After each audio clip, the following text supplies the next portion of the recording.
ಕಂದಕ ನಿರ್ಮಾಣ ಮಾಡ್ತಾ ಇದ್ದೇವೆ, ಟೆಂಟಿಕಲ್ ಫೆನ್ಸಿಂಗ್ ನಿರ್ಮಾಣ ಮಾಡ್ತಾ ಇದ್ದೇವೆ. ಇವತ್ತು ಅಲ್ಲಿ ಆಹಾರ ಏನು ಆನೆಗೆ ಬೇಕಾಗಿದೆ, ಬಿದಿರು ಬೆಳೀಲಿಕ್ಕೆ ವ್ಯವಸ್ಥೆ ಮಾಡಬೇಕು ಅಂತ ಹೇಳಿದ್ದೇವೆ. ಎಲ್ಲೆಲ್ಲಿ ನೀರು ಕಡಿಮೆ ಇತ್ತು, ಬೇಸಿಗೆ ಇತ್ತು ಅಂತ ಹೇಳಿದೆ, ಇವತ್ತು ನಾವು ಯಾವ ಸೋಲಾರ್ ಪಂಪಿಂಗ್ ಮಷಿನರಿ ಹಾಕಬೇಕು ಅಂತ ಹೇಳಿದ್ದೇವೆ ಎಲ್ಲೆಲ್ಲಿ ಅಲ್ಲಿರುವಂತದ್ದು. ಈಗ ಮುಂದಿನ ದಿನಮಾನಗಳಲ್ಲಿ ಇಲ್ಲಿ ಚೆಕ್ ಡ್ಯಾಂಗಳಾಗ್ಲಿ ಮತ್ತೊಂದಾಗ್ಲಿ ಮಾಡ್ಲಿಕ್ಕೆ ಅವಕಾಶ ಮಾಡಿಕೊಡುವಂತದ್ರ ಬಗ್ಗೆನೂ ಗಂಭೀರತೆಯಿಂದ ಪ್ರಸ್ತಾವನೆ ಸಲ್ಲಿಸಿ ಅನ್ನುವಂತಹ ಸೂಚನೆಯನ್ನು ನಾವು ಕೊಟ್ಟಿದ್ದೇವೆ. ಈ ನಿಮ್ ಸಮಸ್ಯೆ ಏನಿದೆ ಪೂರ್ಣ ಪ್ರಮಾಣದಲ್ಲಿ ಈಗ ಜನವರಿಯಲ್ಲಿದ್ದೇವೆ.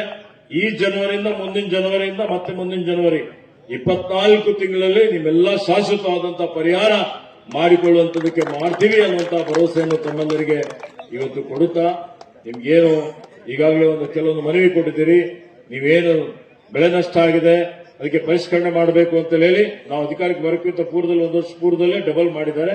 ಡಬಲ್ ಮಾಡಿದ್ರು ಕಡಿಮೆ ಏನಿದೆ, ನಾನು ಅರ್ಥ ಮಾಡಿಕೊಳ್ತೇನೆ. ತೆಂಗಾಗ್ಲಿ ಮತ್ತೊಂದಾಗ್ಲಿ ಹೋದ್ರೆ ನಿಮ್ಗೆ ಎಷ್ಟು ಪರಿಹಾರ ಕೊಟ್ಟರು ಕಡಿಮೆನೇ ಇದೆ.